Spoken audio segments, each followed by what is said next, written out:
علامہ Tabatabai کے ساتھ اور بھی کئی علماء رابطے میں تھے، مثلاً آقائے علی قاضی علامہ کے ساتھ رابطے میں تھے۔ لوگوں کے اور اپنے درمیان لا الہ الا اللہ۔ مجھے آج تک یہ بات اچھی طرح یاد ہے کہ میں نے کبھی بھی انہیں نیا لباس پہنے ہوئے نہیں دیکھا۔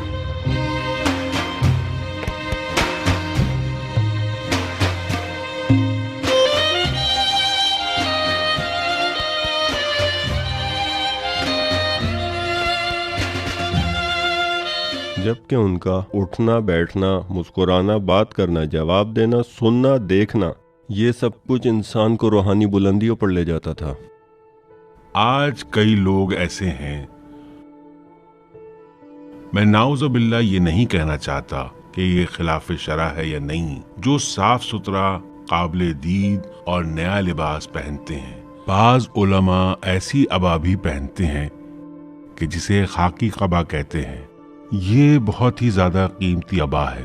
علامہ ایک سادہ سی اور معمولی سی عبا پہنا کرتے تھے۔ وہ ہمیشہ سر نیچے رکھتے تھے اور وہ افراد کی طرف بہت کم نظر اٹھا کر دیکھتے تھے، اس لیے کہ کہیں ان لوگوں کو ہچکچاہٹ نہ ہو۔ آقائے طباطبائی بہت خاص صفات کے حامل تھے۔ عام طور پر علامہ ایسے تھے، میں نہیں کہتے تھے، میری بات، میرا گھر وغیرہ نہیں کہتے تھے۔ جہاں کہیں ضروری ہوتا اور اس کے علاوہ کوئی چارہ نہیں ہوتا تھا کہ کہیں، تو خود کو صرف بندہ الہی کہا کرتے تھے۔ ان کی ذات میں تکبر کی بو تک نہ تھی، بالکل نہیں، ہرگز نہیں۔ بات چیت میں کسی طرح کا جدل اور سخت گفتگو نہ ہوا کرتی تھی۔ مسجد خوہا میں درس دے رہے تھے اور موسم سرما کی سخت سردی تھی۔ ایک طالب علم گیا اور کمبل لایا اور ان کے بیٹھنے کی جگہ پر بچھا دیا۔ انہوں نے کہا، اسے اٹھا لو۔ اس نے اصرار کیا، لیکن فرمایا، نہیں، اپنے بارے میں کسی امتیاز کے قائل نہیں تھے کہ میں استاد ہوں۔ ہم نے دیکھا ہے، اساحید کو دیکھا ہے، دوسروں کو بھی دیکھا ہے، وہ مبمو سنن النبی پر عمل کرتے تھے۔ خلاصہ یہ ہے کہ علامہ طباطبائی ایک نیک اور حقیقی انسان کا نمونہ تھے۔ بقول امام حسین علیہ السلام کے دعائے عرفہ میں فرماتے ہیں، اے خدا، جو کوئی بھی تجھے یاد نہیں رکھتا ہے اس کے پاس کیا ہے اور کیا کچھ نہیں ہے، اور جو کوئی بھی تجھے یاد رکھتا ہے اس کے پاس کس چیز کی کمی ہے۔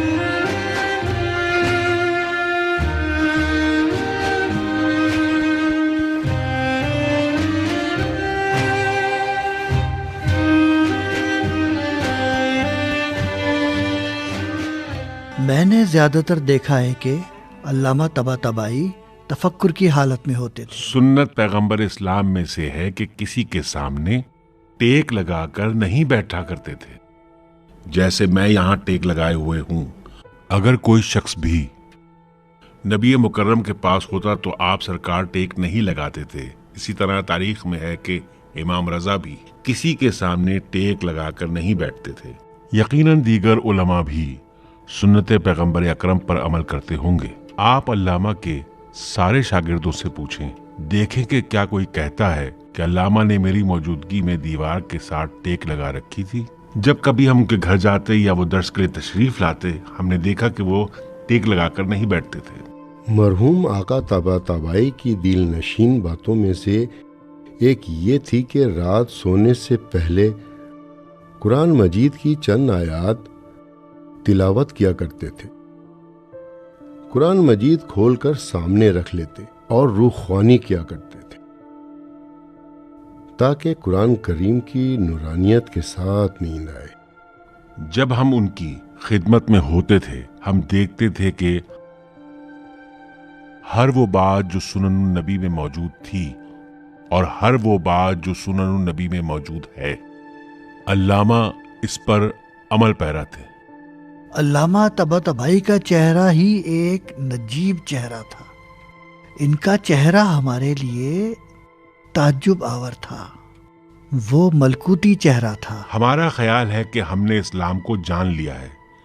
نہیں، ہم اسلام سے بہت دور ہیں، بہت دور فاصلے پر ہیں۔ ایک شخص ان کی خدمت میں حاضر ہوا اور کہنے لگا کہ میرے لیے اسلام کو بیان کریں۔ انہوں نے کہا کہ ہی ہاتھ، میں کہاں اور اسلام کہاں؟ اسلام لا یمسہ الا المطہرون۔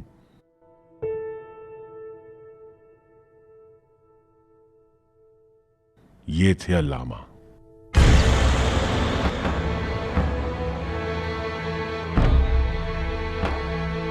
آج تک آزاد فکر علامہ طباطبائی سے زیادہ میں نے زندگی میں نہیں دیکھا۔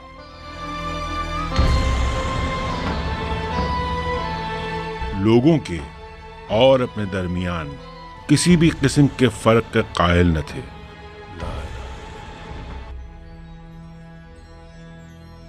مجھے آج تک یہ بات اچھی طرح یاد ہے کہ میں نے کبھی بھی انہیں نیا لباس پہنے ہوئے نہیں دیکھا۔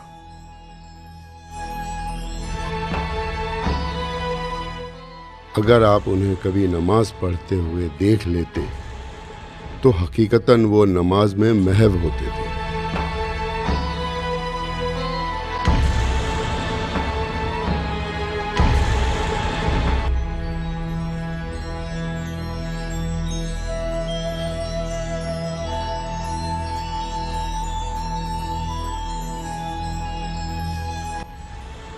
ہم دعا کرتے ہیں کہ پروردگار عالم انہیں ان کے اجداد و طاہرین کے ساتھ محشور فرمائے اور مرحوم کو جنت میں اعلیٰ ترین مقام عطا فرمائے۔